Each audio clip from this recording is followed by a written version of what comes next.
Kabupaten Indrekang ini bahwa kerukunan di sana betul-betul terjaga. Sayangnya slide-nya tidak bisa tersambung. Ya, kerukunan di sini, kenapa bisa muncul kerukunan yang begitu indah? Itu karena dukungan dari berbagai pihak, mulai dari pemerintah, tokoh agama, tokoh masyarakat, dan yang tidak kalah penting aja sebetulnya, tapi nama penyuluh agama. Iya. Nah, itu di dalam pembinaan kerukunan antar umat beragama di wilayah ini, ya, sebenarnya selain jalan kita akan memperlihatkan komposisi agama. Di Desa Benteng Ala Utara itu terdiri dari 2.435 jiwa yang terdiri dari 6 dusun itu, dia 2.236 itu adalah penduduk Islam, 203 itu penduduk Kristen. Dia terdiri dari 707 kakak. Dari 707 kakak itu 53 adalah Kristen. Ya. Satu hal yang sangat menarik dari wilayah ini, mungkin nanti ada yang bertanya kepada kita, kenapa bisa terjadi seperti itu? Satu hal, hubungan antara pemerintah dengan stakeholder yang ada itu betul-betul terjadi, termasuk penyuluh agama.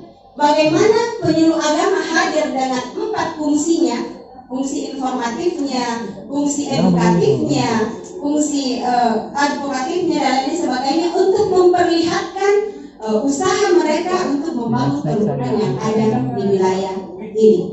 Ya. Jadi bisa Pak. Iya, jadi ini di komposisi umat beragama ini ada terlihat 2.435 itu adalah jumlah penduduk, 2.232 itu Islam, 203 Kristen, 707 itu kakak, 694 Islam, 53 Kristen. Nah, apa yang terjadi tahun 2021 yang menjadi bukti otentik bahwa Desa Benteng Ala Utara itu memang adalah desa yang sangat menjaga kerukunan. Tahun 2021 ditetapkan dari kantor wilayah Kementerian Agama sebagai juara terbaik satu desa sadar kerukunan. Ya, itu juara dua. Itu yang diralat. Ya, ini tadi saya kembalikan ini bagaimana pemerintah di situ bekerja sama dengan tokoh agama, tokoh masyarakat, dan penyuluh agama sehingga Desa Benteng Ala Utara ini dinobatkan sebagai desa sadar kerukunan. Penyuluh agama hadir bukan hanya sebagai pemberi penerang, tapi bagaimana melaksanakan fungsinya sebagai fungsi advokatif, mendampingi, memberikan solusi-solusi dengan memberikan ada perantara dari penyuluh agama, bagaimana supaya di wilayah ini ada sentuhan dari pemerintah setempat. Ya.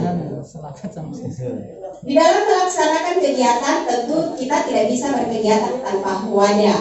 Nah, ini bentuk-bentuk kegiatan keagamaan itu jelas majelis taklim. Satu yang menarik, majelis taklim di sana ketika kita bermajelis taklim bukan hanya Islam yang hadir, tapi non-Muslim juga hadir di situ. Iya, kecuali yang Dasawisma Al-Quran dengan TPG-nya itu mereka tidak bergabung. Kegiatan kerukunan pertama dialog lintas agama ini kami selalu membangun komunikasi dengan FKUB, dengan MUI, kemudian Porseni lintas agama itu setiap peringatan Hari Besar Islam ya, hari-hari besar, kemudian juga ada mereka melakukan itu kegiatan. Porseni itu anggarannya itu kita penyuluh agama berusaha untuk membangun komunikasi dengan Basnas, ya, dengan pemerintah desa.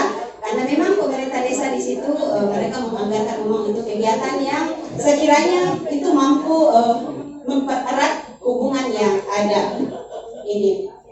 Ya. Kemudian dalam berkegiatan tentu tidak akan berjalan mulus begitu, pasti ada hal-hal yang menjadi faktor pendukung, faktor penghambat. Ini faktor pendukung jelas dukungan dari pemerintah baik dari segi regulasi maupun dari segi anggaran. Sekadar bocoran ke kita untuk FKUB Kabupaten Indrekang tahun ini, ya, itu mendapatkan hibah dari pemerintah daerah sebesar 200 juta.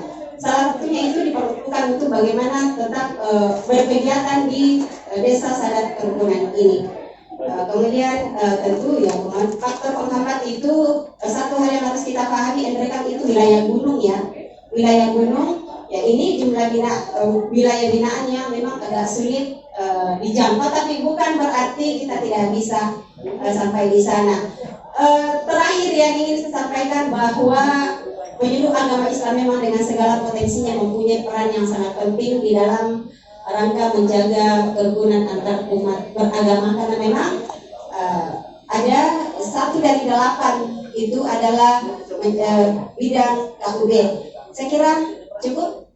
Sambil ini saya mau putar video bagaimana apresiasi Bupati Endrekan kepada penyuluh agama. Terima kasih. Ya, jadi mohon izin kepada Dewan Juri, saya buka video dulu. Ya. Sambil ini kita sambil bertanya, sambil Belum di videonya copy saya tadi. ada.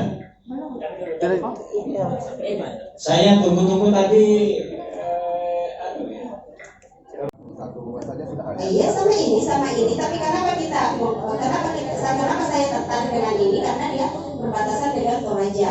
Banyak hal yang kita jaga di sini. Banyak hal.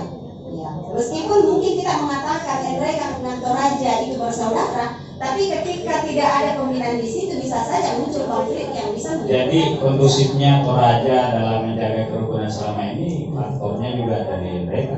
ya. Kita berani juga mungkin itu. Iya, saya bisa menggaransi tahun berapa itu terjadi kerusuhan antar pemuda Endrekan dengan Toraja pas di perbatasan. Siapa yang turun tangan langsung? Bapak Bupati Endrekan Ayahanda Dr. Saja di sini Bandung. Beliau yang berada di tengah-tengah bahwa urusan itu sudah sampai selesai di sini, tidak perlu kita sampai ke kepolisian. Seperti itu. Oke. Oke, terima kasih. Dan terakhir yang ingin saya sampaikan, penyuluh kerjasama dengan stakeholder itu menjadi penentu terwujudnya kerukunan antar umat beragama sampai dengan program-program yang lain. Wassalamualaikum khairat. Assalamualaikum warahmatullahi wabarakatuh. Waalaikumsalam warahmatullahi wabarakatuh. Luar biasa ya.